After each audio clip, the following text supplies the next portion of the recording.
আচ্ছা, হিন্দুর ঘরে পাঠালে আমাদের লাভ হতো না লস হতো? লস।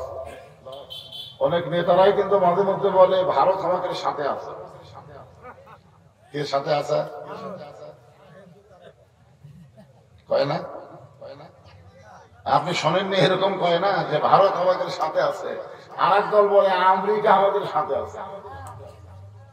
কিন্তু মুসলমানের বলতে হবে ইমানের দাবি নিয়ে আমাদের সঙ্গে আছে কে? আরো জোরে বলেন।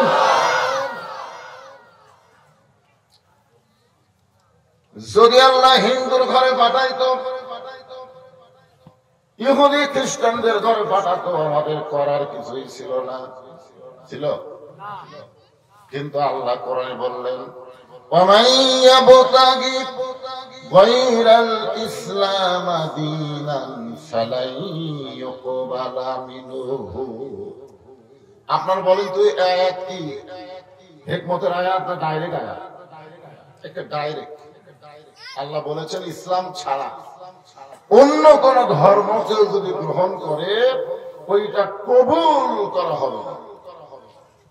এখন আপনারা বলেন পৃথিবীতে যত ধর্ম আছে একমাত্র ইসলাম ছাড়া কোন ধর্ম চলবে? যখন চলবে সব অসল। আসলে এরকম বাচ্চারা সামনে ঘোরাঘুরি করা, এই দেখলেন না কি সবার আগে বলে দিল সব অসল। আপনি বিশ্বাস করেন, খোঁজটা দেখেন, ওই সিজার করে আছে। কারণ সিজার করা বাচ্চারা অস্থির হয়, জন্মের 2 দিন আগে ওদের পেট কাটে বার করা হয়। ডাক্তার সাহেব পেট কাটে দেখে যে এখনো ঘুমের মধ্যে আছে। আর এক ডাক্তার বলে ঘুম তো ভাঙ্গিনি, কি করা যায়?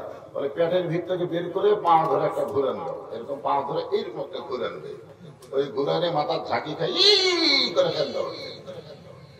সিজার করা বাচ্চারা কোনো জায়গা স্থির হয়ে বসতে পারে না।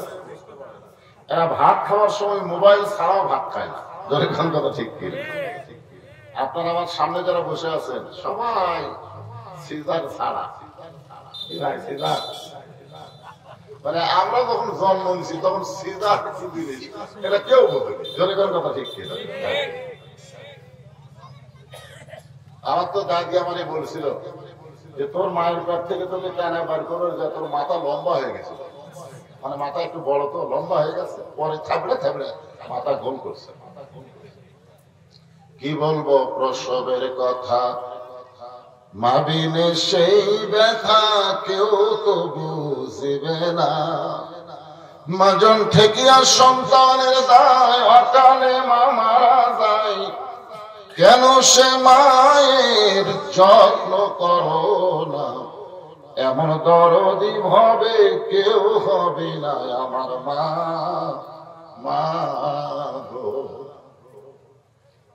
2023 সালের 1 ডিসেম্বর আমার গাড়ি অ্যাক্সিডেন্ট হয়। আমার মায়ের কাছে কেউ খবর দিতে হুজুর অ্যাক্সিডেন্ট করছে। যদি বলতো গাড়ি অ্যাক্সিডেন্ট করছে, কিন্তু খবর দিতে ভুল দিছে। হুজুর অ্যাক্সিডেন্ট করছে শোনা মাত্র আমার মা স্ট্রোক করছে। দীর্ঘ 25 দিন হাসপাতালে থাকার পরে 25 ডিসেম্বর এই দুনিয়া থেকে বিদায় নিচ্ছে। আসলে মা যে কি জিনিস সেটা মা থাকতে আমি খুব একটা বুঝি, কিন্তু দুনিয়া থেকে যাওয়ার পরে বুঝতেছি মা ছাড়া কেউ নেই। দুনিয়াতে তাকান, চারিদিকে দেখেন, মায়ের মতন আপন কেহ নাই রে দুনিয়ায়। আজকে যাদের মা আছে এরা বুঝতে পারতেছেন না। আমার মতো যখন মা হারা হবেন তখন বুঝবার পারবেন। এ ভাই মাই কোনো ভাই আছে এখানে? এটা একটু তুলে দাও, এই মুখের মানে মুখ যখন এটি যায় এটাকে নিচে দাড়ি বরাবর, তাই না? একটু তুলে দিলে মনে হয় সাউন্ড ক্লিয়ার হবে। সেটা আবার যায় এখানে তো তুলে দিয়েছিল। আপনি পারবেন না, আপনি পারবেন না।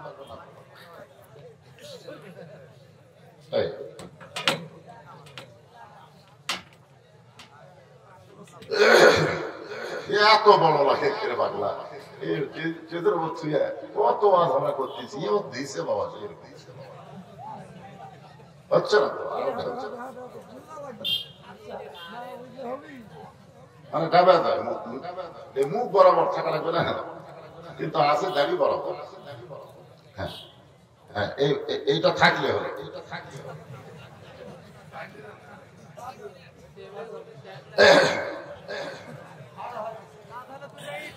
সবাই একটু জিকির করেন লা ইলাহা ইল্লাল্লাহ। খালি ছোট ছোট বাচ্চাদের শোনা যায়, আপনারা জিকির করেন কিনা শোনা যায়। এই ছোট ছোট মানুষ জিকির করে শোনা যায়। জবান বলেন লা ইলাহা লা ইলাহা ইল্লাল্লাহ লা ইলাহা ইল্লাল্লাহ মুহাম্মাদুর রাসূলুল্লাহ সাল্লাল্লাহু আলাইহি ওয়াসাল্লাম। তাহলে কি বুঝলাম? আল্লাহর প্রশংসা করার এক নম্বর কারণ হলো আল্লাহ মুসলমানের ঘরে আমাদের কবুল করেছেন। দুই নম্বর কারণ হলো বিশ্ব নবীর উম্মত হিসাবে আল্লাহ আমাদের কবুল করেছে। সুবহানাল্লাহ বলেন। একে তো মুসলমান, দ্বিতীয়ত কার উম্মত? বিশ্ব নবী বলতেন আপনারা। বর্তমানে একজন নবী মৃত্যুবরণ করে নেয়, চতুর্থ আসমানে আছে। সেই নবীর নাম কি? ঈসা আলাইহিস সালাম। নাম শুনছেন আপনারা? উনি কিন্তু মরে নাই, উনি মৃত্যুবরণ এখনো করে নাই।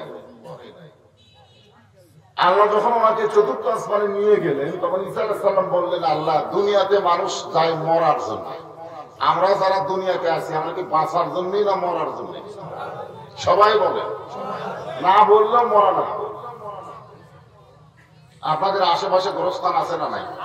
মাশাআল্লাহ, গোরস্থানের ভিতরেই মাহফিল হচ্ছে। ঈসা আলাইহিস সালাম বললেন, আল্লাহ দুনিয়াতে মানুষ যায় মরার জন্য, কিন্তু আমার তো মৃত্যু হলো না। সত্যি অন্তর থেকে বলেন, আমরা কি বাঁচার জন্য আইছি না মরার জন্য? আল্লাহ কোরআনে বললেন মরবাই তো, কিন্তু কি হয়ে মরা লাগবে? এই যে আয়াতে কারিমা যেটা তেলাওয়াত করলেন, লা তামুতুন্না ইল্লা ওয়া আনতুম মুসলিমুন, মুসলমান না হয়ে তোমরা মরিও। বর্তমানে আমরা কি মুসলমান না? কথা বল না কেন, আমরা কি? তাহলে এই কথা বলার পিছনে কারণ কি? যে মুসলমান দাবি করলেই মুসলমান হয় না, মরার সময় মুসলমান হয়ে মরা লাগবে। এখন মরার সময় মুসলমান হয়ে মরবার গেলে আমাদের করণীয় কি? আর মুসলমান হয়ে যদি আমরা মরতে পারি আমাদের লাভ কি?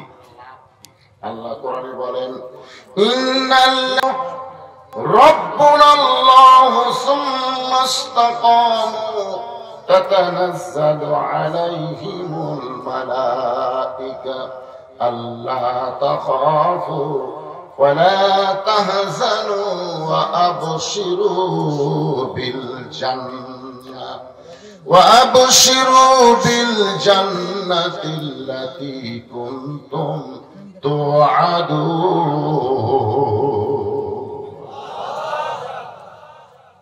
সবাই আল্লাহু আকবার বলবার চাইলেও কিন্তু পাবে না, কারণ বাংলাদেশে বড় বড় দলের মধ্যে আল্লাহু আকবার আছে।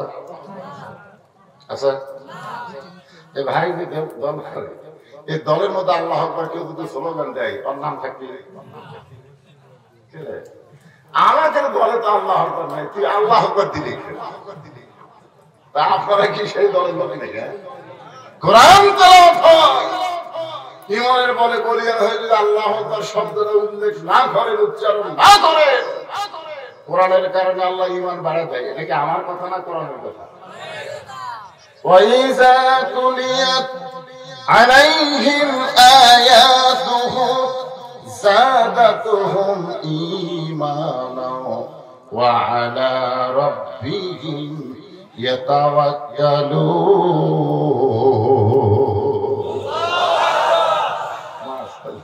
ভাই আমার খুব জোরে মারছে এবার। কি বুঝতেছেন? আল্লাহ আকবার বললে কে খুশি হয়? 2000 কে হয়? খালি বেদার হয় না, যত জোরে বলবে শয়তান তত জোরে দৌড় মারে। রাসূল বলেছেন জোর যদি খুব বেশি হয় শয়তানের পাছা দিয়ে বাতাস বাড়ায়, পিছন দিকে কি বাড়ায়? বাতাস বাড়ায়। এই যারা দাঁড়িয়ে আছেন বসেন, বসেন, সবাই বসেন। ইয়ং ছেলেরাই বেশি, যুবকেরাই বেশি। বসো বাবা, বসো। যে কোনো সময় আমাদের মৃত্যু হবে, কিন্তু আমরা মুসলমান না হয়ে মরতে চাই। জোরে বলেন চাই। এই আমি যখন থামবো পরের কথা আপনারা বলবেন। এখানে ফেরেশতা আছে না নাই? এই জন্য রিপোর্ট হবে, রিপোর্ট। তারপরে তো আমাকে দুই কান্দে দুটো আছে, আছে না নাই? সকালবেলা গল্প মারতেছে, তুই কয়টা মারছো? আমি তো 50টা মারছি। ভাই তুই কয়টা? আমি 100টা মারছি, এক মুড়ি গোটালি মারছি। চিনেছি চিনেছি বলে কেউ দেখেনি, পাগল নাকি? জানলা দরজা বন্ধ করে মারছি দেখতে খেতে। আপনারা বলেন দুই কান্দের ফেরেশতা কি ঘুমাইছিল? খালি যদি আজকে মুসলমান বিশ্বাস করে কেউ না দেখলো আল্লাহ দেখতেছে, আর কেউ না দেখলো দুই কান্দের ফেরেশতা দেখতেছে, খালি এই একটা বিশ্বাস করলে বাংলাদেশ সোনার বাংলা হবে। ধরে কোন কথা ঠিক কিনা? ভাই কইল সোনার মদিনা আর সোনার বাংলা, তার সাথে কি পান্তাবাতে কি? আমি মদিনায় গিয়া এক দোকানে বললাম, কে ভাই আসল জয়তুনের তেল আছে? যেই কইছি দোকানদার আমার দিকে চোখ লাল করে কর্মচারী এসে আমাকে মারলো ঝাঁকসা। আমি ঘর থেকে বাইরে আসলাম, কে আমার অপরাধ কি? একজন বাংলাদেশি চাকরি করে, তাকে বললাম ভাই আমি শুধু বলেছি আসল জয়তুনের তেল দেন, এতে মামলুকুল হারামকে আমার বার করে দেয়। বলে হুজুর দোকানের মালিক বুঝতে পারছে আপনি ভেজাল দেশের লোক, কারণ ভেজাল দেশের লোক না হলে আসল ছবি না। বলে কোন কথা ঠিক? আমাকে গোটা দেশ হলো ভেজাল, আর সেই ভেজাল দেশের সোনার বাংলা সোনার মদিনার সাথে চলবে, এখন চলবে। মনে বড় আশা ছিল যাব মদিনায়, সালাম আমি করব গিয়া নবীজির রওজায়। মনে বড় আশা ছিল যাব মদিনায়। ঈসা বললেন আল্লাহ তাহলে আমার মৃত্যু কি চতুর্থ আসমানে হবে?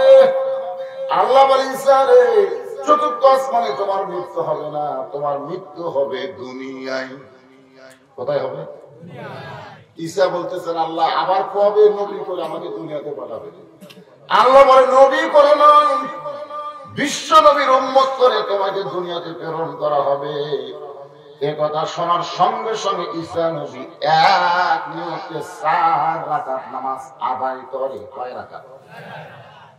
আল্লাহ বলে ঈসা বিশ্ব নবীর উম্মতের কথা শুনে শুকরিয়া তার নামাজ আদায় করলে কারণ কি? ঈসা বলে আল্লাহ আমার অন্তর থেকে তাকাই দেখেন, আমি নবী হয়ে কেমন খুশি হতে পারি নাই, বিশ্ব নবীর উম্মত হওয়ার কারণে খুশি হয়ে তোমাকে সেজদা দিলাম। বলে সুবহানাল্লাহ।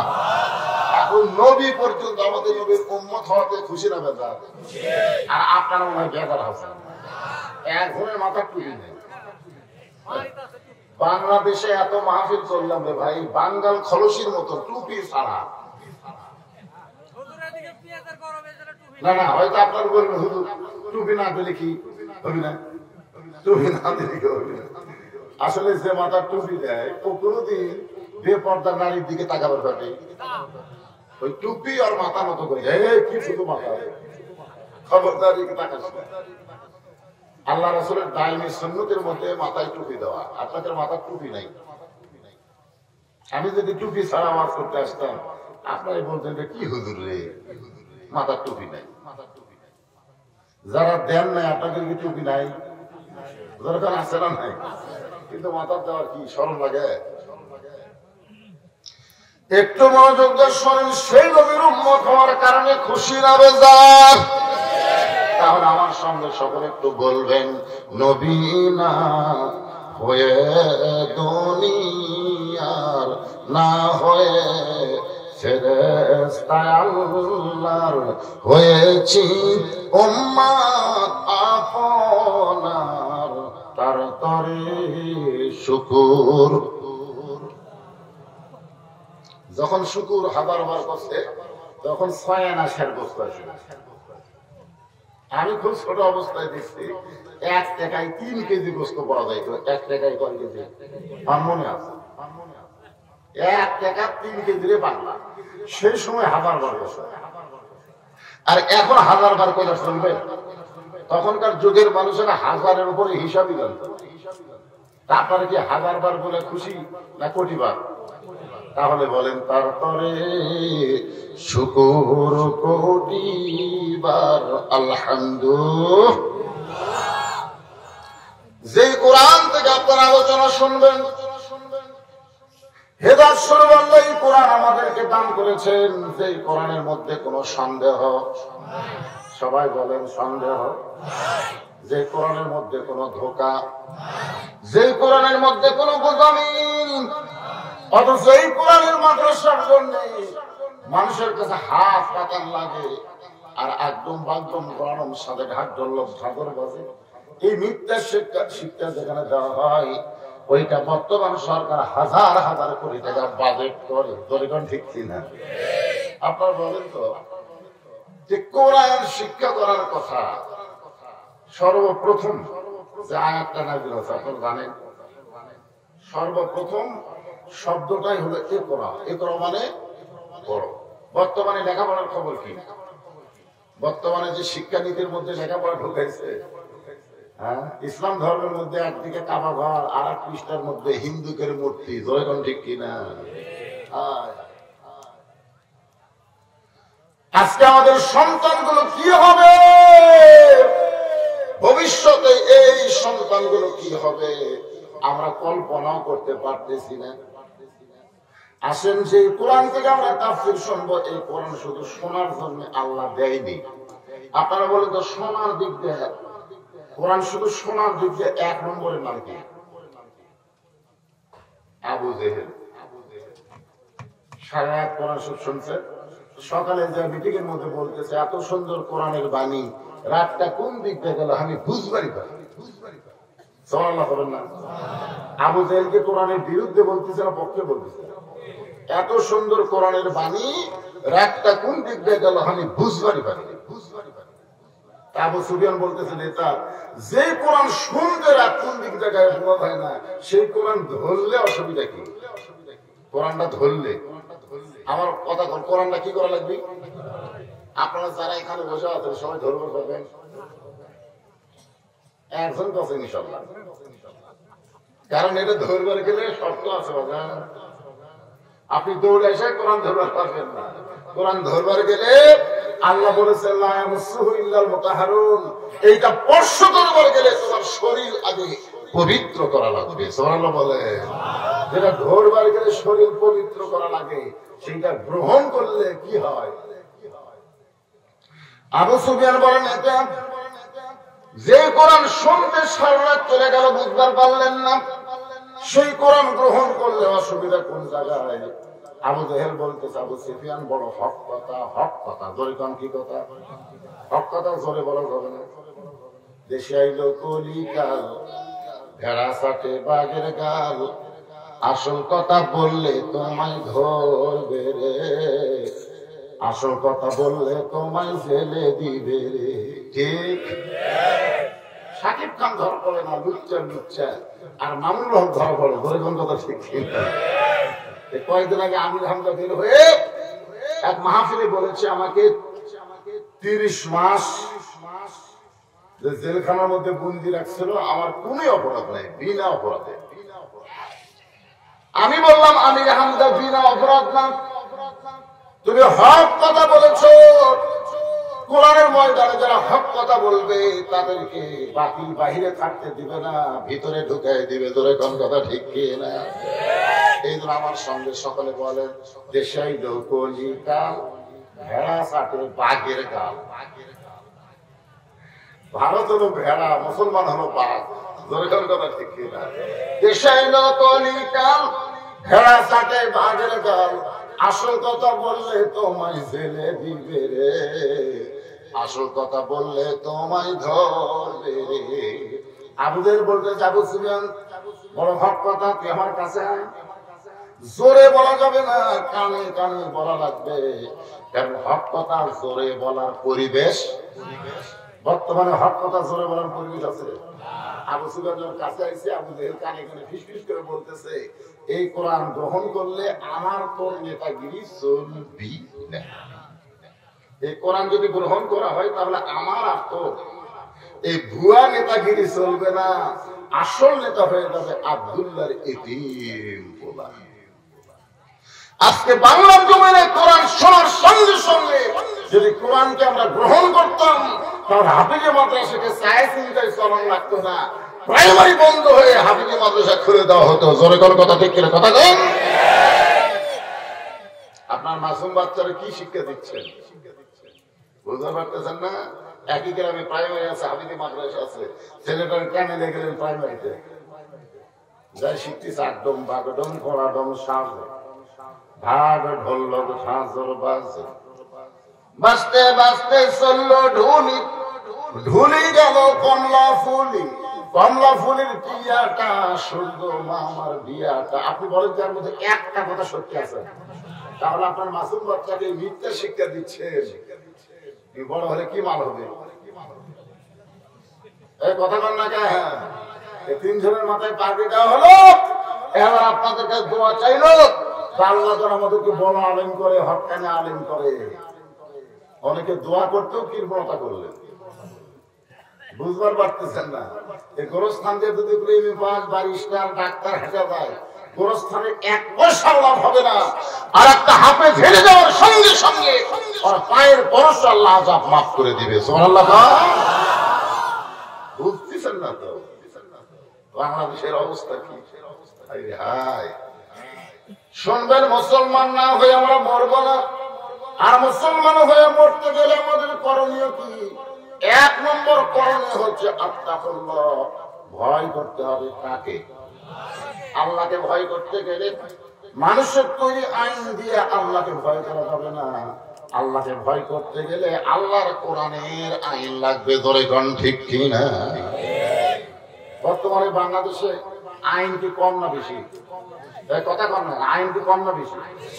তারপর আপনি 2000 টাকার জুতা নিয়ে যদি নলডাঙ্গা কেন্দ্রীয় মসজিদে জোহরের নামাজ পড়বার চান, আপনি সত্যি করে বলেন তো জুতা কি দল করবেন? কেন?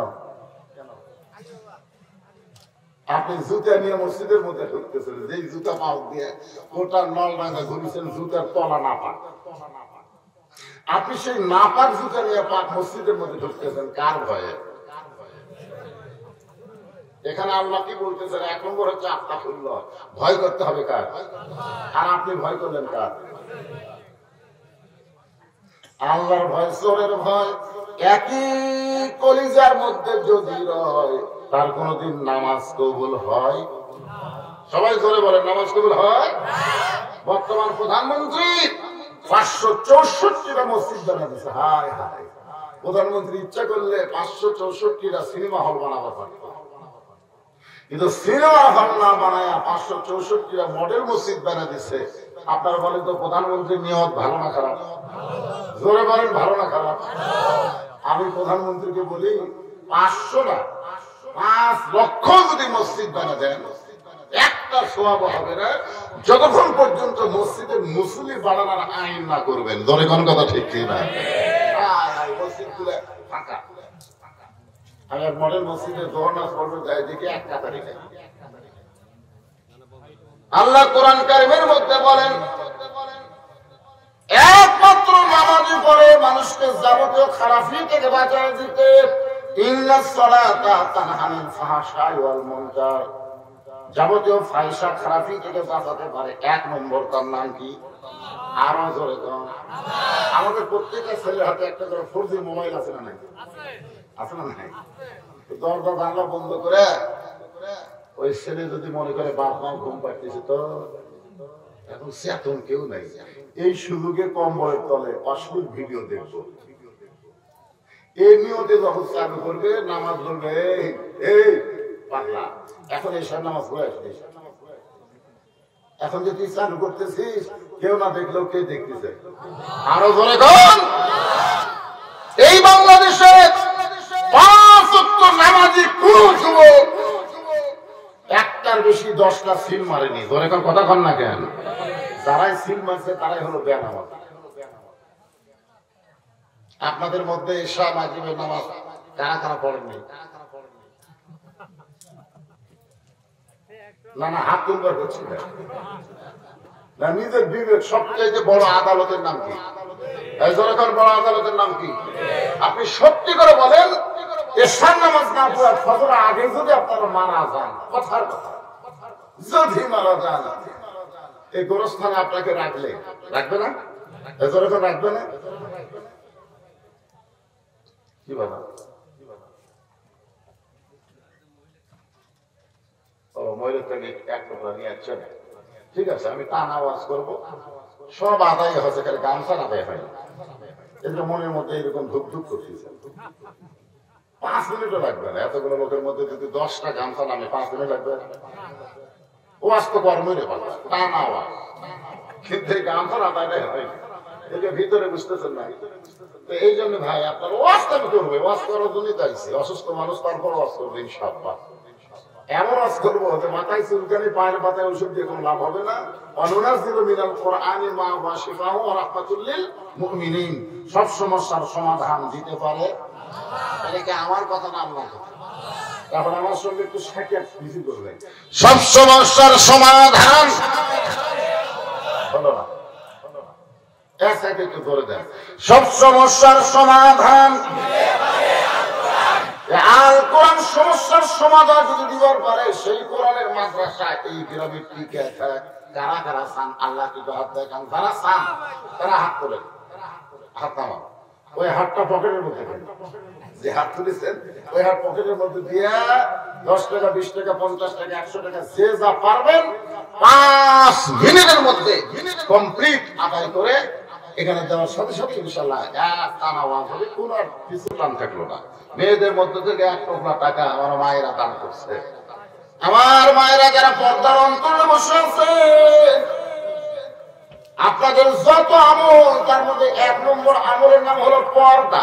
জোরে বলেন, 1 নম্বর আমলের নাম কি? মা বোনদের জন্য এই ফাঁকে কিছু অশ্ব নেয়। আমার আলমগীর ভাই বাপা 2 জনই মারা গেছে এবং নিজের সুস্থতার জন্য 1000 টাকা নগদে করছে দান। আল্লাহ দানকে কবুল করেন। বাপ্পার কবরকে জান্নাতে ঢুকে গামছা নিয়ে দেরি করো কেন?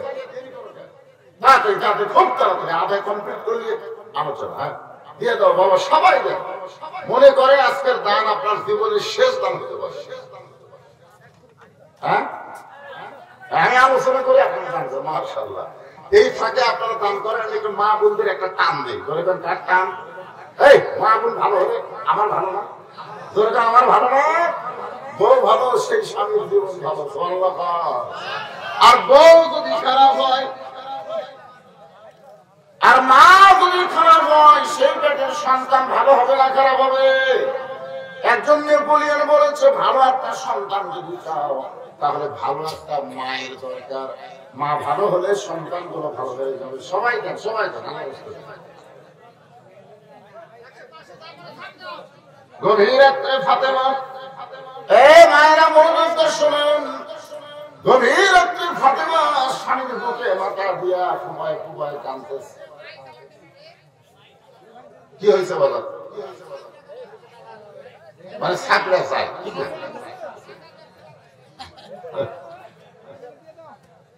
হযরত আলীর বুকে মাথা রেখে ফাতেমা কাঁদতেছে। আলী বলে, ফাতেমা কান্দার কারণ কি? ফাতেমা বলে, স্বামী গো, আল্লাহ আমার দোয়া কবুল করেছে। আপনার বলেন তো, দোয়া কবুল করা খুশির খবর না কান্নার খবর?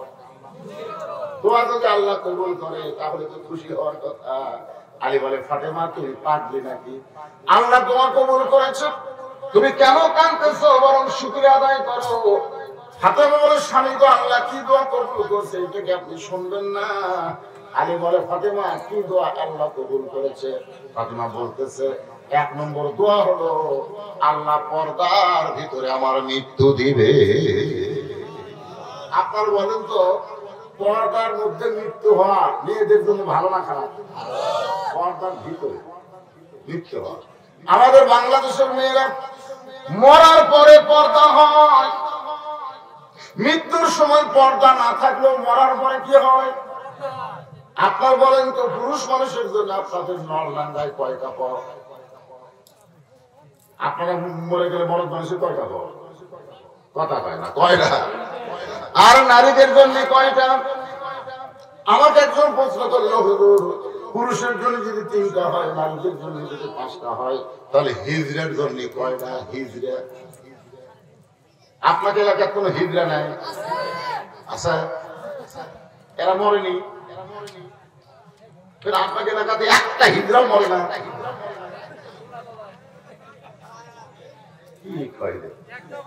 আচ্ছা, পুরুষের যদি 3 কাপড় হয়, মেয়েদের যদি 5 কাপড় হয়, তাহলে হিজড়াদের কয় কাপড়? 7টা। আরে ভাই জানার নিয়তে কম কয়টা? এক কথা বলবেন আমরা জানি না। জানেন? কোরআন হাদিস থেকে আমি আপনাদের জানাই দিব, একটু মনোযোগ দেন। সে মেয়েটা মরার পরে 5টা কাপড় দিল। আমি আমার বউকে একদিন বললাম, পুরুষের 3 কাপড়, মেয়েদের 5 কাপড়, 2 কাপড় বেশি কোন জায়গায়? আমার বউ বললো, একটা হলো মাথা বান, আর একটা হলো সিনা বান। একটা হলো কি, আর একটা কি? মেয়ে মানুষের এই 2টা জিনিস কিন্তু খুবই গুরুত্বপূর্ণ। আজকে আপনাকে নলনাগার মেয়েরা কি মাথার চুল বেচা? এলাকার কি চুল কেনা বেচা হয়? চুল আপনারা বলেন তো, যার বউ চুল বিক্রি করলো ওই স্বামীর খবর কি? যার বউ চুল বেঁধে গেল, যে বইয়ের মাথার চুল একমাত্র স্বামী ছাড়া দুনিয়ার কেউ স্পর্শ করতে পারবে না। আর একটা ফেরওয়ালা এসে ভাবি 1 টাকার ওজনে, 1 কাঁচা টাকার ওজনে যদি চুল দেয় 200 টাকা, আর একটু লাগবে ভাবি। তখন মুরার জীবনে মাথা হাসে, দেখো তো ভাই, তখন লাড়াছাড়া করতেছে, আর একটু লাগবে ভাবি। আপনার বইয়ের চুল একটা ফেরওয়ালা লাড়িয়া ছাড়া কিনতে। আমার মায়েরা যারা পর্দার অন্তর আছে, মাথার চুল বিক্রি করলে কবিরা গুনাহ হবে। ওই মাথা নিয়ে জান্নাতে যাওয়া বড় কঠিন হবে। আর একটা হলো সিনাবা, মেয়েদের বুকটার বড় দাম করে, কোন কথা ঠিক কিনা? বর্তমানে মেয়েরা, আপনাদের গ্রামগঞ্জের মেয়েরা ভালো আছে, শহরের মেয়েগুলো আর ওড়না ব্যবহার করে না, তারা গেঞ্জি প্যান্ট পরে ঘুরে বেড়ায়, ধরে কোন ঠিক কিনা?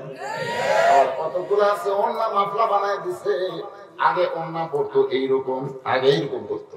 অনেক ছেলে দেখবার ভালো ঢাকা পুকুরে, কিন্তু এখন আবার ঘুরে এদিক, ঘুরে এইরকম ঘুরে এইদিক। এখন বলেন তো ওই যুগের খবর কি? মরে গেলে কয় কাপড় ঘরে কোন কয় কাপড়? তারপরে 2টা কাপড় কোন জায়গায় বাঁধবে? এইটাও তো আপনারা শুনলেন। আবার খাটনি চাদর দিয়ে ঢেকেছে। ওই মেয়ে মানুষের খাটনিও কিন্তু চাদর দিয়ে ঢাকে, ঢাকে কি ঢাকে না? অনেকে ফতুয়া দেয় মেয়েদের লাশ দেখা যায় নাই। আচ্ছা, মেয়েদের লাশ দেখা যদি জায়েজ না হয়, জেতা দেখা যায়? চাদর দিয়ে যখন ঢাইকা রাখছে, ফেরেশতারা বলতেছে, আল্লাহ, এই মেয়ে যখন জীবিত ছিল তখন গোটা পাড়া ঘুরেছে, এই পাড়ার সব লোক এই মেয়েটাকে চিনে। আর মরার পরে এইরকম পর্দা করার কারণ কি? আল্লাহ বলে, দেশটার নাম হলো বাংলাদেশ। এরা বাঁচতে না মানলেও মরার পরে মানে। আপনার বলেন তো, মেয়েরা মরার পরে পর্দা মানলে লাভ হবে? হাতে বলে, স্বামী গো, আল্লাহ তাআলা আমার দোয়া কবুল করেছে। আজকে গভীর রাত্রে ফাতেমার মৃত্যু হবে।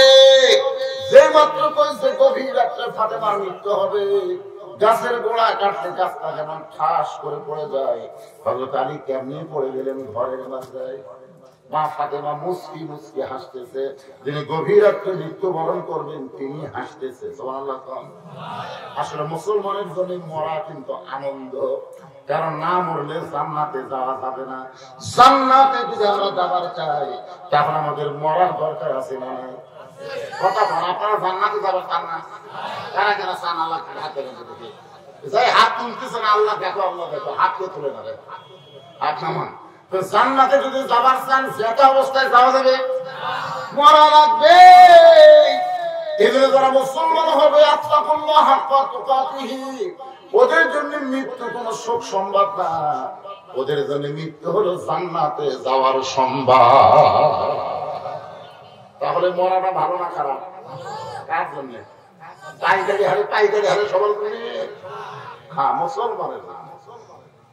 মা ফাতেমা মুস্কি মুস্কি হেসে স্বামীর মাথাটা পুরাতের উপরে নিয়ে কপালে একটা চুমু দিয়ে বলে স্বামী গো এমন করে আপনি কাঁদবেন না, কারণ আসলে যাইতে হবে। সবাই বলো বাবা, যুবকেরা সবাই বলো আসলে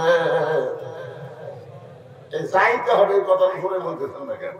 আপনি যদি দুনিয়াতে আসে থাকেন তো যাওয়ার না। কোন বনের পাখি তুমি আইলারে কোন বনে, আবার কোন বনেতে যাইতে হবে পড়ছে নাকি মনে। তুমি কোথায় ছিলে, কোথায় আসলে, আবার তোমাকে কোথায় যাওয়া লাগবে। খালি যাওয়ার কথা যদি মুসলমান চিন্তা করে, ওই মুসলমান কোনদিন দুর্নীতি করবার পারবে? ওই মুসলমান বাংলাদেশের টাকা মেরা বেগম পাড়ায় কোনদিন বাড়ি করতে পারবে? আমাদের বাংলাদেশের অনেক নেতারা বাংলাদেশের টাকা মেরা বিদেশে বাড়ি করছে, কি করছে? আপনারা বলেন তো আসল বাড়ির নাম কি? আরো জোরে কন। কবরের যদি স্মরণ থাকতো, কবরের যদি খেয়াল থাকতো, তাহলে আসতো যাইতে হবে। বিশ্বাস যদি পরিবারের মধ্যে থাকতো, তাহলে আমার দ্বারা কোন অন্যায় কাজ হইতো। একটা বিশ্বাস করে সবাই বলেন আসলে যাইতে হবে। হাতে বলে স্বামী গো আপনি একজন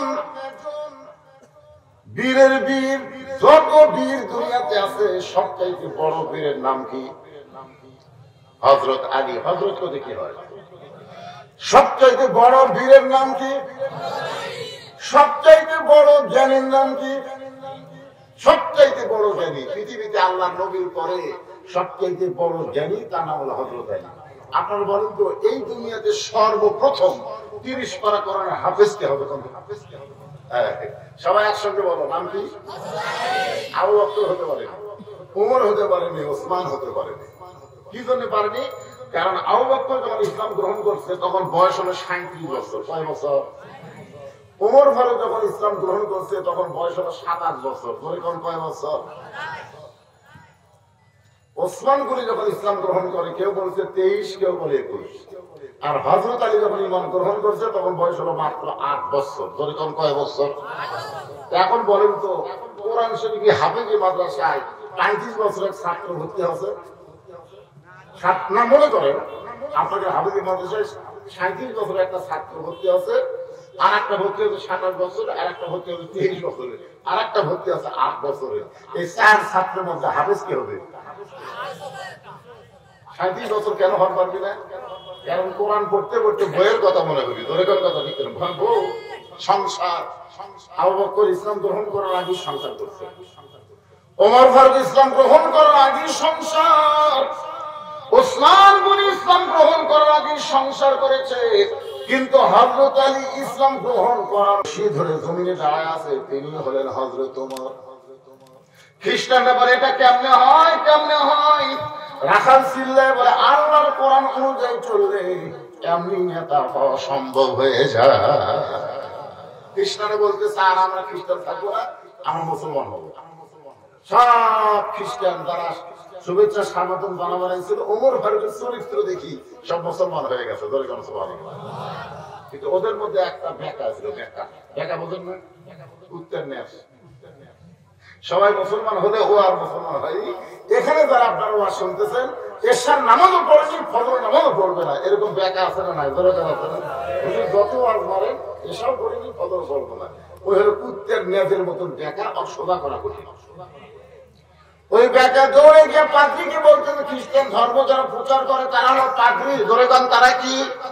ওই পাদ্রীর কাছে গিয়ে বলে পাদ্রী ঘরের মধ্যে বসে আছেন, হযরত ওমর মদিনাতে গেছে, সব খ্রিস্টান মুসলমান করছে। পাদ্রী দৌড়ে এসে বলে ও এরা বোঝে না তাই মুসলমান হচ্ছে, আমিও মুসলমান হব। ওমর ফারুক বলে কলমে পড়েন। পাদ্রী বলতেছে তোমাকে 4টা প্রশ্ন, 4টা প্রশ্নের উত্তর দিবার পারলে আমি খ্রিস্টান পাদ্রী মুসলমান হব। ওমর ফারুক বলে পাদ্রী কি 4টা প্রশ্ন? 1 নম্বর প্রশ্ন হলো দুনিয়াতে একই সঙ্গে 2 ভাই জন্মগ্রহণ করছে, যাকে বলা হয় যমজ সন্তান। ধরে কোন কি সন্তান? আবার বহু বছর পরে একসাথে 2 ভাই মারা গেছে, কিন্তু এক ভাইয়ের চাইতে এক ভাই 100 বছরের বড়। এই 2 ভাইয়ের নাম বলতে হবে।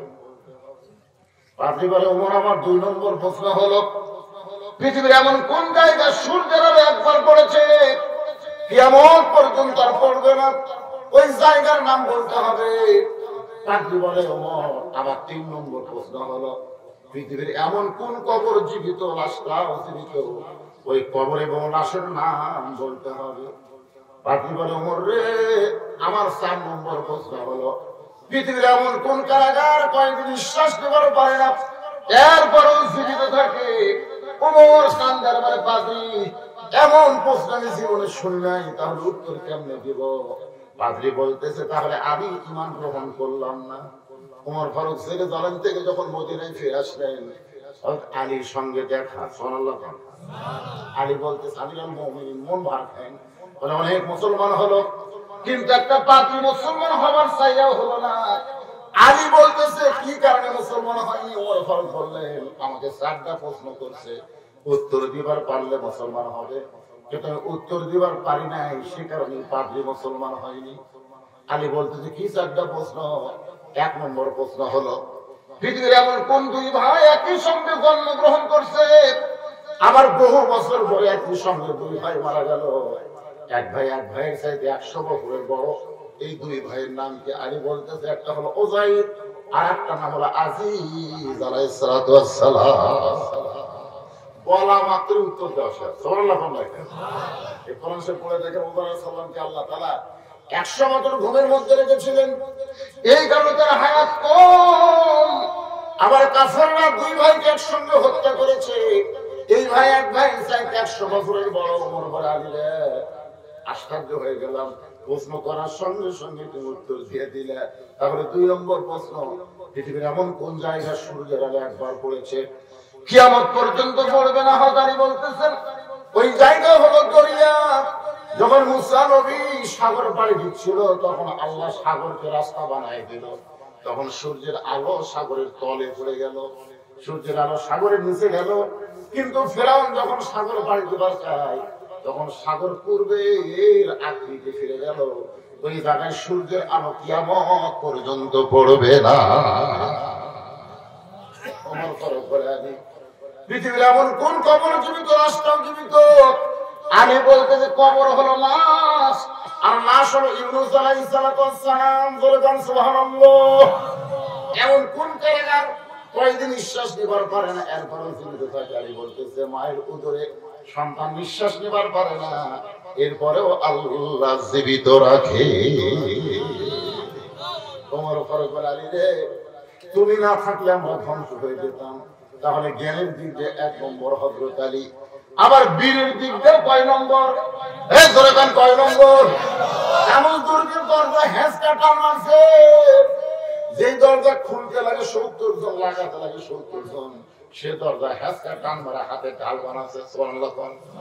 তাদের বিমান দেখাই মারছে, এটা মানুষ মারে তো বন্ধু।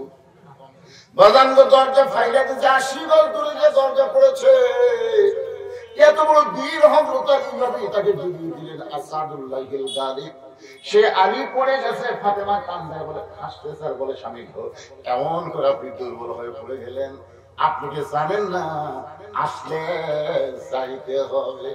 ও স্বামী, আমি চলে যাব, যাওয়ার আগে আমার 3টা চাওয়া আপনার পুরা করা লাগবে। ধরে কোন কয়টা? আলী বলে, ফাতেমা গরিব ছিলাম বলে দুনিয়াতে কিছুই চাইলাম না, গরিব। হযরত আলী ধনী না গরিব? একদিন আল্লাহর নবী জোহরের নামাজের পরে ফাতেমার ঘরের দরজায়, ও ফাতেমা দরজা খুলে দিয়ে, ফাতেমার দরজাতে সে কান্না শুরু করে দিল। আল্লাহ রাসূল বলে, ফাতেমা কান্দিস কেন? দরজা খোল। ফাতেমা বলে, বাবা, এমন একটা কাপড় আমার পরনে, যে কাপড় পরে বাবার জন্য দরজা খুলতে আমার শরম লাগে। রাসূল চলে গেলেন আসরের নামাজের পরে। আল্লাহ নবী ডাকতে বলেন, ফাতেমা দরজা খোল। ফাতেমা বলে, বাবা, আপনি কি জানেন এমন একটা কাপড় আমার পরনে, যে কাপড় নিচে ঢাক করে গেলে উপর বের হয়ে যায়, উপর ঢাকতে গেলে নিচে বের হয়ে যায়। সঙ্গে সঙ্গে রাসূল বললেন, ফাতেমা জানলা খুলে দে। ফাতেমা যখন জানলা করে দিল, আল্লাহর নবী ওই জানলা দিয়ে তার গায়ের চাদরকে বললেন, মা, এই চাদর পরে তোর বাবার জন্য দরজা খুলে দে। ফাতেমা নবীর গায়ের চাদর পরে যখন দরজা খুলে দেয়, আল্লাহ নবী ফাতেমার চেহারার দিকে তাকায় দেখে মনটা বড় ভার। রাসূল বলে, আলী, ফাতেমা রে তোমার মনটা এমন ভার কেন? বলে বাবা এমন একটা গরিবের সঙ্গে আমার বিয়ে দিচ্ছেন, বাবা এমন একটা গরিবের সঙ্গে আমার বিয়ে দিচ্ছেন যে ঠিক মতো কাপড় চোপড় দিবার পারে না, ঠিক মতো খাবার দিবার পারে না। রাসূল বলে ফাতেমা যে কথা একবার বলেছিস আর কোনোদিন বলবি না। আল্লাহর পরে কাউকে যদি সেজদা দেওয়ার হুকুম থাকতো তাহলে তোমারে বলতাম হযরত আলীর পায়ে সেজদা কর। এই কথা দ্বারা নবী বুঝাইলেন মেয়েদের কাছে আল্লাহর পরে সবচাইতে দামি হলো তার স্বামী। ধরে কোন সুবহানাল্লাহ। 33 বার সুবহানাল্লাহ পড়বা। নবী বলতেন ফাতেমা 33 বার সুবহানাল্লাহ, 33 বার আলহামদুলিল্লাহ, 34 বার আল্লাহু আকবার আমল কর। বাল তুসিরুনাল হায়াতাদ দুনিয়া ওয়াল আখিরাতু খায়রুন ওয়া আবকা। এই দুনিয়া তুচ্ছ, এর মোহে পড়িস না ফাতেমা, আল্লাহ আখিরাতকে সুন্দর করে সাজায়া দিবে। একদিন গভীর রাতের হযরত আলী চেতন পায়ে দেখে ফাতেমা নাই। কে নাই? হাসান হুসেন দুইজন ঘুম পাড়তেছে আর ফাতেমা নাই। আমি ঘুমের মধ্যে, সন্তান দুইটা ঘুমের মধ্যে, আর আমার ফাতেমা গেল কোথায়? দরজায় গিয়ে তাকায় দেখে কালো চাদর পরে গভীর রাত্রে খুব জোরে জোরে হাঁটতেছে। আলীর সন্দেহ হয়ে গেল, হাসান হোসেন আমাকে ঘুমের মধ্যে রেখে আমার বিবি ওদের মা কোথায় যায়? নিরাপদ দূরত্ব বজায় রেখে পিছনে পিছনে হাঁটতেছে। আল্লাহর নবী যেই ঘরে ঘুমায় ওই ঘরে জানলার পাশে গিয়ে ফাতেমা বলে বাবা যদি আজকে আমার মা খাদিজা দুনিয়া থাকতো তাহলে আপনার কাছে আমার আশা লাগতো না, কিন্তু খাদিজা দুনিয়া থেকে বিদায় নেওয়ার কারণে ও বাবা আজকে গভীর রাত্রে আপনার জানলায় মেহেরবানি করে একটু দরজা খুলে দেন। আল্লাহ রাসূল দরজা খুলে বলে ফাতেমা তুই একা একা ঘরের মধ্যে কেন আইছিস মা? আলীকে আমার ঘরের মধ্যে নিয়ে আই। হযরত আলী কিন্তু বাহির থেকে সব কিছু খেয়াল করতেছে, হয়তো নবীর মেয়ে আমার বিরুদ্ধে নবীর কাছে কিছু বলবার আইছে। রাসূল বলে ফাতেমা কি বলিস? বলে গভীর রাত্রে বলে বাবা আমার হাতের দিকে আপনি একটু তাকায় দেখেন, এই জাটা ঘুরাইতে ঘুরাইতে আমার হাতে ফসকা পড়ে গোশত বের হয়ে গেছে। বাবা 2টা দিনের জন্য একটু খাবার দেন। আমার স্বামীও জানে না, হাসান হোসেনও জানে না আমার হাতে এই অবস্থা।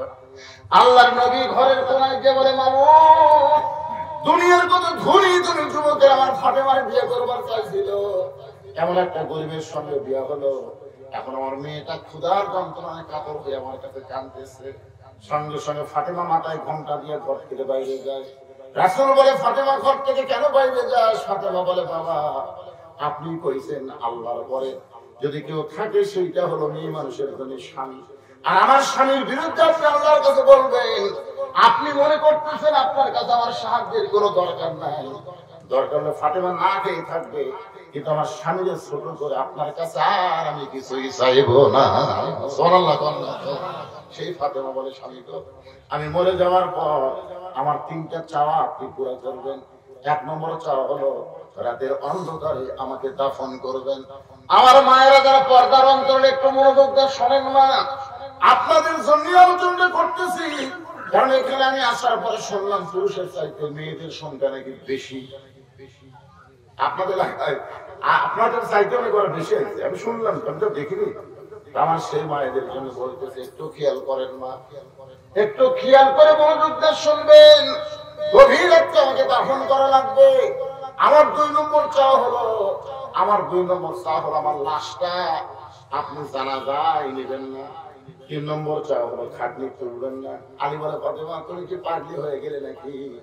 তুমি নবীর কলিজার টুকরা, তোমার জানাজায় হাজার হাজার পুরুষ মানুষ, হাজার হাজার মানুষ দোয়া করবে। ফাতেমা বলে স্বামী গো পর্দার মধ্যে থাকতে থাকতে আল্লাহ পাক আমাকে বুঝাইছে, আল্লাহ পাক আমাকে জানাইছে লক্ষ লক্ষ মানুষ যদি দোয়া করে ফাতেমা ভালো, আর আপনি যদি বলেন ফাতেমা ভালো না, ওই লক্ষ মানুষের দোয়া দিয়ে ফাতেমার 1 তিল পরিমাণ লাভ হবে না। কিন্তু যদি দুনিয়ার সমস্ত মানুষ বলে খারাপ, আর আপনি যদি বলেন আমার বউ ফাতেমা ভালো, এক স্বামীর ছাড়ে থেকে ফাতেমার 8টা জান্নাতের দরজা খুলে গেল। এখন মেয়ে মানুষের কাছে কে ভালো ভালো লাগবে, পাড়ার লোক না স্বামী? আমাদের কোনো লবণটা কি দর, খালি তুমি আমার দেখবার পারো। গোটা নলডাঙ্গা খুঁজে দেখো আমার বিরুদ্ধে কেউ নেই। ভাইরা শোনেন, স্বামীর কাছে ভালো হইতে হবে। 2 নম্বর চাহিদা হলো আমার লাশটা খাটনিতে তুলবেন না, কারণ 4 জন পুরুষ মানুষ আমার খাটনি কান্দে নিলে আমার দেহের ওজন তারা বুঝবার পারবে। স্বামী, রাতের অন্ধকারে মারা যাবো, রাতের অন্ধকারেই আমাকে দাফন করবেন। আপনার কবর দিতে যদি কষ্ট হয়, আপনার একান্ত বন্ধু যদি কেউ থাকে দুনিয়ায়, তার একটু বলবেন সেজন্য ফাতেমার কবরটা খনন করে দেয়। হকালির 1 নম্বর বন্ধুর নাম হলো আবু যর গিফারি। গভীর রাতে আবু যর গিফারি জানলার কাছে ছোট বাচ্চার মতন ফোপায়া ফোপায়া আলী কাঁদতেছে। আবু যর গিফারি চিন্তায় পড়ে গেল, কে কান্দে এমন করে। বের হয়ে দেখে হযরত আলী কাঁদতেছে। আবু যর গিফারি বলে, আলী ভাই, জীবনে বহু যুদ্ধ তোমার সঙ্গে করলাম, কোন যুদ্ধে তুমি পরাজিত হও নাই। সুবহানাল্লাহ। আজকে তোমার জীবনে এমন কি যুদ্ধ শুরু হলো, এমন করে ছোট বাচ্চার মতন আমার জানলায় কান্দো। আলী বলতে, আবু যর, একজন পর্দা নিশি গভীর রাত্রে মৃত্যুবরণ করবে, গভীর রাত্রি তাকে দাফন করা লাগবে। জান্নাতুল বাকির পূর্ব কোণায় সবুজ রঙের একটা বাতি জ্বলতেছে, ওই বাতি বরাবর একটা কবর কর।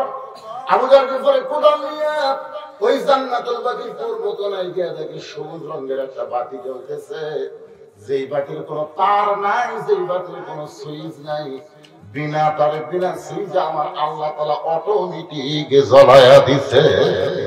সুবহানাল্লাহ। জোরে কর। আপনারা মনে করতেছেন কবরে 50,000 বছর থাকা লাগবে? কত বছর? এই কমপক্ষে কত বছর? অন্ধকার কবর কেমন থাকবে? কেমন থাকবে? যারা নামাজ নিয়ে আল্লাহর তাকওয়া নিয়ে মুসলমান হয়ে কবরে যাবে, তাদের অন্ধকার কবর থাকবে না, তাদের কবরকে আল্লাহ তাআলা জান্নাত বানিয়ে দিবে। ধরে যান সুবহানাল্লাহ। আমাদের কবর জান্নাত হোক, আমরা কি চাই না? দুনিয়াতে একটু ছোট বাংলা হলে আমাদের কি বিরক্ত লাগে। বাংলার একটু বড় করে তুলে, আর কবরের দরজা নাই, জানলা নাই, কিছুই নাই রে। সে অন্ধকার কবরে কেমনে থাকবো একটাবার কি চিন্তা করেন না? কিন্তু যেদিন ডাক পড়িবে, সবাই বলেন, কিন্তু যেদিন ডাক পড়িবে, কবর মাঝে চাইতে জোগাড় কিছু করছো বন্ধু, তার মাঝে বিছাইতে। যে কোনো সময় ডাক পড়বে। ওদিন লিখেছেন একটা গান গাছে, চলতে পথে 2 দিন থামিলাম, যাবার কালে একজন আরো। এলা গান কি করে গুণা হবে? তাহলে কর না কেন এগুলো? মুনির খানের বিরহের গানের চাইতে এই কবরের গান গাওয়া ভালো না? তাহলে সবাই বলেন, চলতে পথে 2 দিন থামিলাম, যাবার কালে একজন আরো। প্রেসিডেন্ট জিল্লুর রহমান যে মারা গেল, বাংলাদেশের প্রেসিডেন্ট জিল্লুর রহমানের মরার খবর জানেন আপনারা? ভাই ভালো জানবে। বুদ্ধিজীবীর গোরস্থানে তাকে দাফন করার আগে একজন মাইক গিয়ে ঘোষণা করতেছে, 5 স্তরে নিরাপত্তা আছে। 5 স্তরে। কয় স্তরে?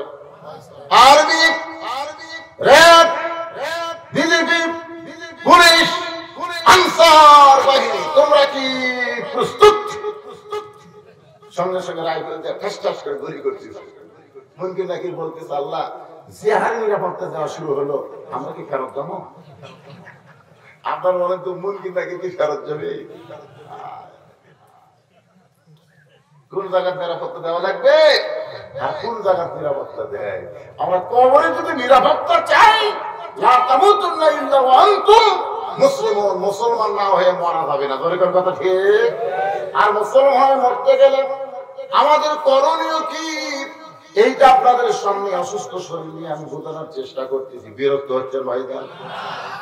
গভীর রাত্রে আবু যর গিফারি কোদাল নিয়ে জান্নাতুল বাকিতে গিয়া দেখে পূর্ব কোণায় একটা বাতি জ্বলতেছে, যেই বাতির কোনো তার নাই, যেই বাতির কোনো সুইচ নাই, বিনা তারে বিনা সুইচে আমার আল্লাহ অটোমেটিক জ্বলায়া দিছে।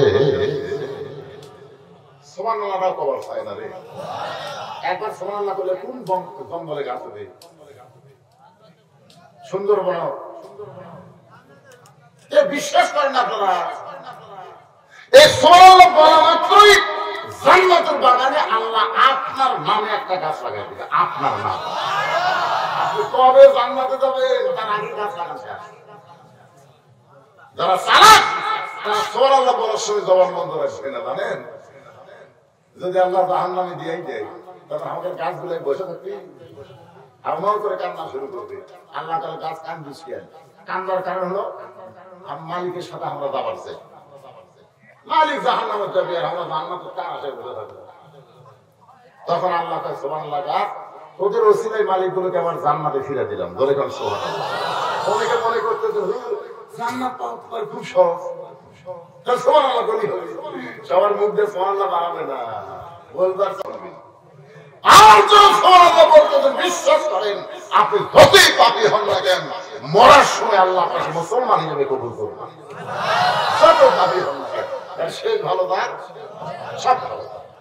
আজকে হয়তো নামাজ পড়তেছেন না, এসা হয়তো পড়েননি, কিন্তু ফজর থেকে আপনার মন আল্লাহ এমন ক্লিয়ার করে দিবে, নামাজ ধরলে যত নামাজ পড়েনি, নামাজ না পড়ার সমস্ত পাপ আল্লাহ মাফ করে দিবে। আল্লাহকে মাফ করে দিতে পারে না?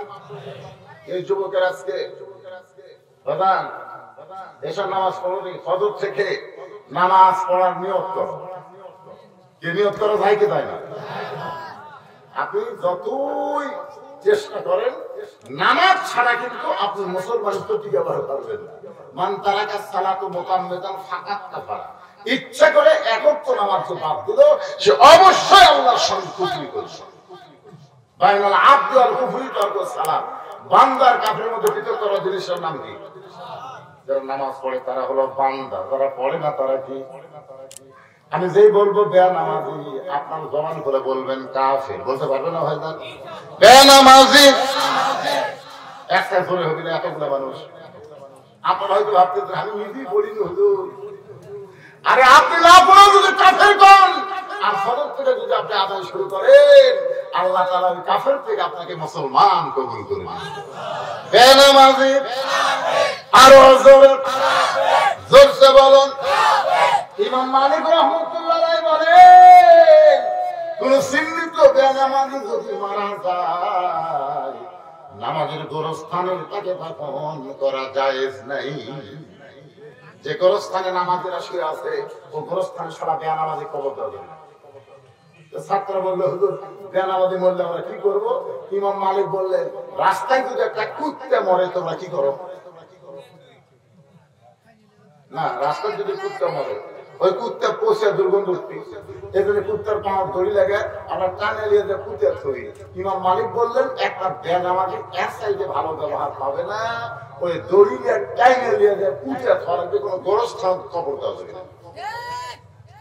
তুই একদম ঠিক করছো, বাদ বাকি করা যাচ্ছে। যদি ফুলগুলো হয় অভিমানে ঝরে যায়, আমি মালা গেথে বলো কারে পরাবো, সে যে কেন এলো না কিছু ভালো লাগে না, কবরে আসো তারে আমি মজা দেখাবো। আবু যার জীবনে তাকায় দেখে ওই যে বাতি জ্বলতেছে, আমরা সবাই জানি বাতির আলো হচ্ছে গোলাটা, কিন্তু আবু যার জীবনে তাকায় দেখে বাতির আলো হলো 4 কোণা। ধরে কোন কয় কোণা? ওই 4 কোণার মধ্যেই কোদাল দিয়ে কবর খনন শুরু করলেন। কবর খুঁড়তে খুঁড়তে এক সময় আবু যার জীবনে বলে, কবর দিনের বেলা কবর না করে এ রাতের বেলা কবর খুঁড়তে আইছি, তুই কি বলতে পারিস কার জন্য কবর খুঁড়তেছি? কবর এমন একজন মহিষী নারীকে কবর দেওয়া হবে, আল্লাহর নবীর মেয়ে হওয়ার পরেও নবী তাকে মায়ের সম্মান দিয়েছে। সাল্লাল্লাহু আলাইহি ওয়াসাল্লাম ফাতেমা নবীকে ধরে কোন কিন্তু মায়ের সম্মান দিয়েছে রাসূল। ফাতেমা যখন ঘরের মধ্যে আসতো সঙ্গে সঙ্গে নবী দাঁড়িয়ে যেত। আল্লাহ নবী বলতেন, মা আপনি কষ্ট করে কেন ঘরে আইলেন? আমার ডাকলেই তো আমি আপনার কাছে যাইতাম। কেউ বাধা না দিলে মা আয়েশা বাধা দিছে। শরীয়ত কে বাধা দিছে? 6 লক্ষ হাদিসের হাফেজা। সুবহানাল্লাহ। মা আয়েশা কিন্তু বিশাল যোগ্যতা, 6 লক্ষ হাদিসের হাফেজা। বুখারী শরীফ পড়েন, মুসলিম শরীফ পড়েন, মা আয়েশা থেকে বহু হাদিস বর্ণিত হয়েছে, ফাতেমা থেকে একটা হাদিস পাবে। এই ফাতেমা একটা হাদিসও বয়ান করেনি, অথচ আয়েশাকে আল্লাহ জান্নাতের একজন নেত্রী বানায়নি, বানাইছে ফাতেমা। আপনার বলেন তো কারণ কি? আয়েশা কিন্তু হজ করছে, ফাতেমা কিন্তু হজও করে না। এখন মেয়েরা হজ করার জন্য লাফায়। খালি মরদ মানুষ ভোট দিয়ে যদি হজ চান, আপনি লেখা যান আপনার হজ। সৌদি আরব কি বাংলাদেশ আছে? ভাই যদি বউ হেরা যায় আর মুখটা আমলাই নেই,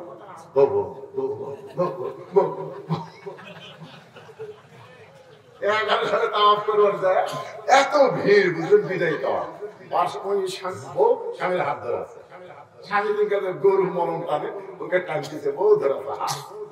কেমন ভিড়ের সাথে হাত গেছে ছুটে, যে হাত ছুটে গেছে তখন তাওয়াফের নিয়ম কি সামনে দিকে যাওয়া, কিন্তু ওই বইয়ের ধান্দা পিছন দিকে যাচ্ছে। বলে ভাই পিছন দিকে গেলে গুণা হবে, বউ হেরে গেছে। তারা বহুলে হজ করতে অধিকাংশ মরদ মানুষের হজ হয়। এই জন্য আল্লাহ রাসূল কিন্তু মা আয়েশাকে সাথে নেই, তার ভাইকে দায়িত্ব দিয়েছে আব্দুর রহমানকে, তুমি তোমার বোনকে দাও, আমি সাথে দিবার পারবো না, কারণ বউ সামলাবার গেলে আমার সাহাবীদেরকে আমি তালিম দিবার পারবো না। মুআল্লিম হয়ে রাসূল যাচ্ছেন, সাহাবীদের তালিম দেওয়া লাগবে না, দরকার লাগবে কি লাগবে না, বউ সামলাবো না, তালিম দেবো। আব্দুর রহমান সাথে নিয়েছে গুলো, মা আয়েশা নিয়েছে, মসজিদে আয়েশার উঠে আসে, মা আয়েশা মাসিক ব্যারাম ছিল, বলতে যে ভাই যান আমার তো কাম সারা। আব্দুর রহমান কি হয়েছে? বলে মাসিক হয়েছে। খুব ভালো লাগলো, আমার হজে শেষ। আসতেছে মেয়ে মানুষের হজ করা লাগবে। খাতুনে জান্নাত ফাতেমাতুজ জোহরা হজ করে নাই। আমার মায়েরা যারা সামর্থ্যবান হজ না করে হজের টাকা একটা লিল্লা বোর্ডিং মাদ্রাসায় দিয়ে দেন, হজ কবুল হওয়ার কোনো গ্যারান্টি নাই, কিন্তু মাদ্রাসা কবুল হবে কিয়ামত পর্যন্ত, সদকা জারিয়া চলবে। জোরে কোন লাগে মারা গেছে, এখন ফতুয়া হয়েছে, হুজুর আমার বাপ মারা গেল, গ্রামের লোক সবাই ধরছে, তুই গরু জব করে মসজিদ করা লাগবে। আমি কইলাম কে ভাই মসজিদ করা লাগবে, গ্রামের মাথা পড়া ধরছে, এতদিন তোর বাপ ছিয়া গেল, তুই খালি খালি দুটা গরু জব কর। আমি বললাম দুটা গরু জব করে যদি জনগণকে খিলাম, আপনার বাপের কবর আবার ধরে দেন। এটা কি ফতুয়া দিলে? আমি বললাম আপনি পারবেন, ক্ষুধার্তকে অন্নদানের কথা হাদিসে আছে, অমুকে ইমুল জাইয়ান, যারা ক্ষুধার্তকে অন্নদান করে আল্লাহ জান্নাত তাদের জন্য আশা করে আছে। তাহলে আপনি বাপের জন্য দুটো গরু জব করে এলাকার যত গরিব ফকির মিসকিন তাদেরকে আপনি দাওয়াত দিতে পারবেন না? হুজুর আমার আত্মীয় স্বজন ধনী, কিন্তু কিন্তু আমরা সিয়ারত বসাবো আর ফকির বসাবো, ঘরে পালা খাবো, ওইটা দিতাম। আমি বললাম এইরকম সম্পূর্ণ হারাম, ওই টাকা আপনি জনগণকে না খেলে একটা মাদ্রাসায় দান করে দেন, কিয়ামত পর্যন্ত আপনার বাপ মা সদকায়ে জারিয়া সব পাবে। কথা কন না কেন? মানুষের হজ খুব যদি বেশি চান তাহলে বউরে নিয়ে ওমরা করবেন। বউরে কম কি করবেন? ওমরা হজ করবেন, ফরজ হজ করবার যায় বউ হেরাবেন, হজ হেরাবেন। ভাই জানি এত ভিড়, একটু মনোযোগ দিয়ে শোনেন। মা ফাতেমা কিন্তু হজ করে নাই। আবু যার গিফারে বলে রে কবর, তোর মধ্যে এমন একজন মহিষী নারীকে দাফন করা হবে, আল্লাহ নবীর মেয়ে হওয়ার পরে নবী তাকে মায়ের মতন সম্মান করেছে, কবরে খবরদার বেয়াদবি করিস না। এই কথা বলে আমার কোদাল মারতে গিয়ে বলতে কবরে তোর মধ্যে এমন একজন মাকে রাখা হবে যার দুইটা সন্তানকে আল্লাহ জান্নাতি যুবকদের সরদার ঘোষণা করেছে। ফাতেমার দুইটা সন্তানের নাম কি? আপনাদের উম্মত কি সানি খুতবা শুনাই? সাইয়্যিদুশ শাবাবে আহলিল জান্নাহ শুনাই, শুনেন। সাইয়্যিদুশ শাবাবে আহলিল জান্নাহ হাসান হুসাইন রাদিয়াল্লাহু তাআলা হুমা জান্নাতি যুবকদের সরদার হবে দুইজন, একটা হাসান আর একটা হুসাইন। এই যুবক, তোমরা হাসান হুসাইনের কথা বেশি চিন্তা করো না, বেশি নেই মারে। এই সর্বনাশ, 3টা পর্যন্ত মেসির খেলা দেখে, 3টা পর্যন্ত ফজর নামাজ থেকে নামাজ শুরু করে দিবেন। একটা ওয়াক্ত নামাজ আর বাদ দেওয়ার চান্স দিবেন না, তাহলে আল্লাহ মুসলমান হিসাবে আপনার মৃত্যু দিবে। ভাই এসা পড়ছো সত্যি করে করিস সামনে তো সুবহানাল্লাহ ভালো নাচতেছি।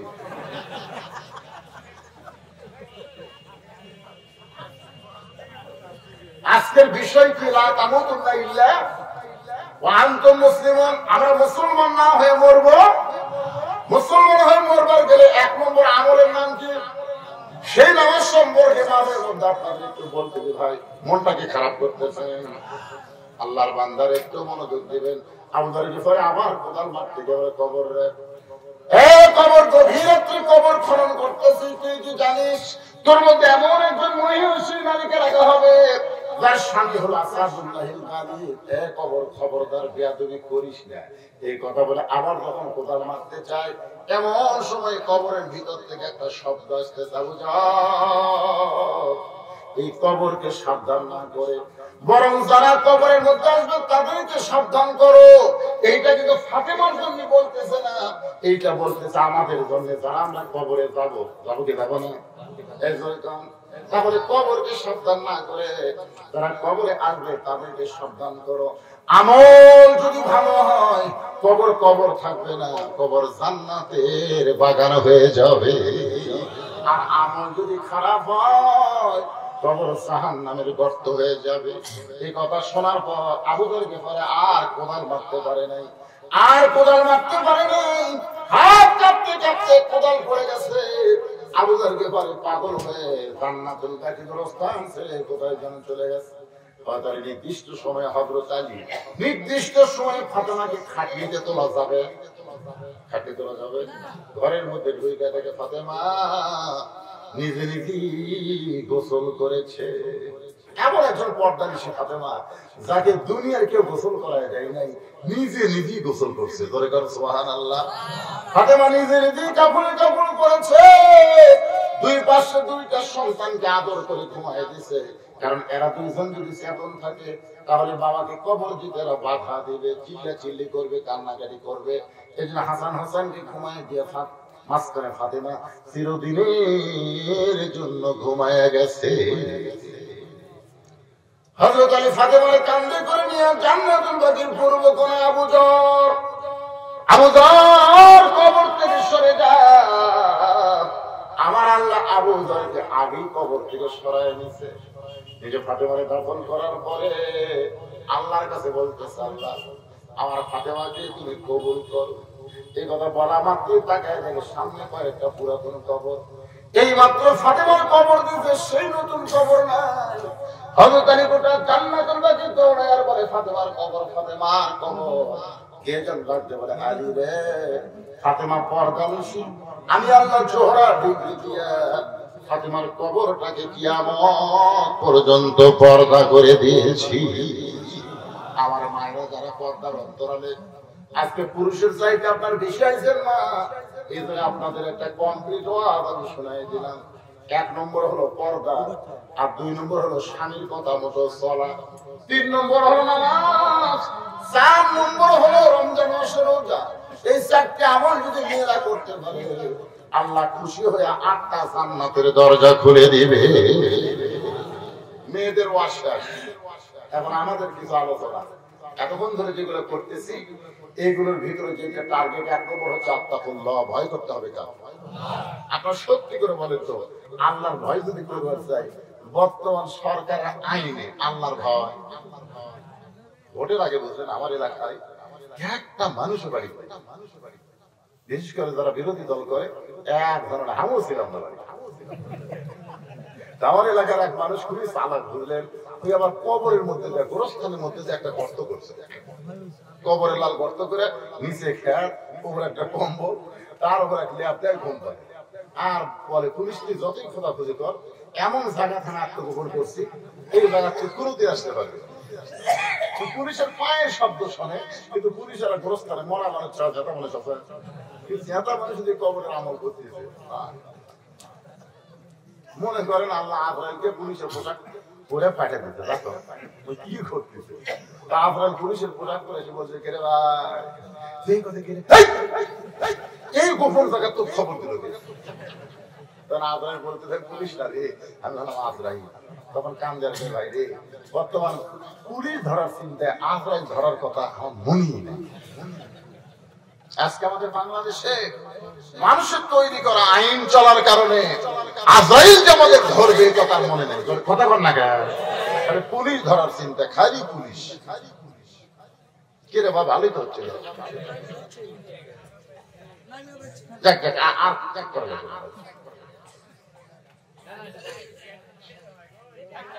মুসলমান হয়ে মরতে চায়, 1 নম্বর আমলের নাম কি?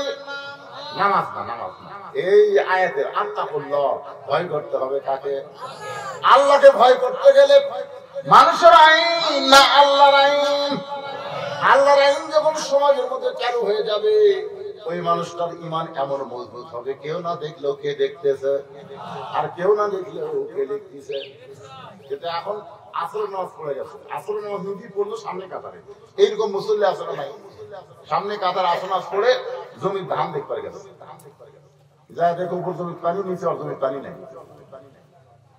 উপরে পানি চলমল করতেছে, আমার নিচে পানি নেই। কি করি? চারিদিকে তাকায় দেখে কেউ নেই, আস্তে করে বসে জমির আল কেটে দিচ্ছে। ওই পানি দিয়ে হাত ধুয়ে আবার উঠে চারিদিকে তাকায়, এবার আলহামদুলিল্লাহ কেউ দেখেনি। আপনারা বলেন তো, তার নামাজ আছে কিন্তু কি নাই? আজকে আমাদের দেশের খবর কি? আল্লাহ দেখাকে বেশি ভয় করি না হাসিনা দেখা বেশি ভয় করি? কোনটা? আমার এলাকার ইমাম সাহেব ভয়ের চোটে দোয়া করছে, আল্লাহুম্মা রব্বানা আতিনা ফিদ দুনিয়া হাসিনা ওয়া ফিল আখিরাতি হাসিনা ওয়া কিনা আযাব। আল্লাহর ভয় আত্তাকুল্লাহ নাই। বর্তমান সরকারের ভয় এমন ভাবে কলিজার হাসানা জায়গা থাকি না মেরে বলতেছে যাক বারে, তার প্রধানমন্ত্রীর নাম কোরআন শরীফেও আছে। 2 নম্বর হলো হাত পাতে। এই শোনেন, যে কোনো সময় মরা লাগবে। ফাঁসির কিন্তু তারিখ আছে, মরার কিন্তু ফাঁসির তারিখ নাই। সেই ফাঁসি দিয়ে আমরা আলোচনা করি, অমুকের ফাঁসি হলো, অমুকের ফাঁসি হলো। কিরে পাগলা, অমুকের ফাঁসি হলো, তুই মৃত্যু হবি রে। ফাঁসির তারিখ আছে, মরার কোন তারিখ আমাদের কোন তারিখ আছে ভাই? তাহলে কখন আমরা মুসলমান হব? এই জন্য হাক্কা তুকাতিহি, যথাযথ ভয় করা লাগবে। এই যথাযথ ভয় কেমনে অন্তরে আসবে? এই জন্য আমাদের সবাইকে এই কোরআনের শুধু ওয়াজ শোনা না, কোরআন বিজয়ের আন্দোলন করা লাগবে। এতে যদি জেলে যাওয়া লাগবে, যাব। এতে যদি জেলে যাওয়া লাগে, জেলে যদি যাওয়া লাগে, যদি ফাঁসির মঞ্চে যাইতে হয়, আপনারা বলেন তো, ফিলিস্তিনের মুসলমানের একজন মা চিৎকার করে বলতেছে, পৃথিবীর মুসলমান মায়েরা সন্তান জন্ম দেয়, আর ফিলিস্তিনের মায়েরা একটা মুজাহিদের জন্ম দেয়। এই কথা বলার পরে ফিলিস্তিনে অধিকাংশ শিশু বাচ্চাদেরকে ইসরায়েলি ইহুদিরা হত্যা করতেছে। এ পর্যন্ত 30,000-এর মতন হত্যা করছে, তার মধ্যে 22,000 হলো শিশু বাচ্চা। 22,000 কি শিশু বাচ্চা? চিন্তা করছেন? আপনার বলেন তো, এরা জীবন দিচ্ছে কিসের জন্য? বাইতুল মুকাদ্দাস, আল্লাহর ঘর, ইহুদিরা দখল করবে, আর ওরা বলবে আল্লাহর ঘর করে ইহুদিকে ছাড় দেওয়া যাবে না। জোরে কোন কথা ঠিক কি? আপনারা বলেন তো, এই কয়েকদিন আগে ভারত একটা ওয়াকাম করছে, সেটা জানেন? বাবরি মসজিদের জায়গায় রাম মন্দির উদ্বোধন করছে। আপনারা বলেন তো, ভারতে কি জায়গা নাই? ফাঁকা জায়গা আছে না? তো ভারত তো অন্য জায়গায় মন্দির বানাবার পারতো, কিন্তু অন্য জায়গায় মন্দির না বানায় 400 বছরের পুরাতন বাবরি মসজিদ ভাঙ্গে ওই জায়গায় মন্দির বানাবে। আপনাদের ভিতরে সামান্য প্রতিক্রিয়া হচ্ছে,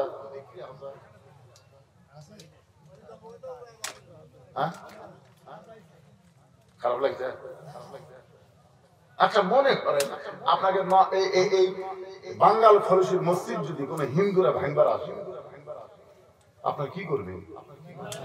না, আপনার কারণ আল্লাহ ধৈর্যশীলের সঙ্গে আল্লাহ আছে ভাই, ওরা ভাঙ্গা খেয়ে যাক, আমরা আবার বানাবো রে, গন্ডগোল করে লাভ নাই।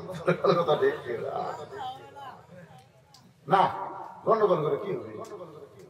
ওরা ভাঙবাড়াচ্ছে, ভাঙা খেয়ে দেয়, পরে আমরা আবার টাকা তুলে বানাবো রে। আজকে বাংলাদেশে ইসলাম হচ্ছে এরকম।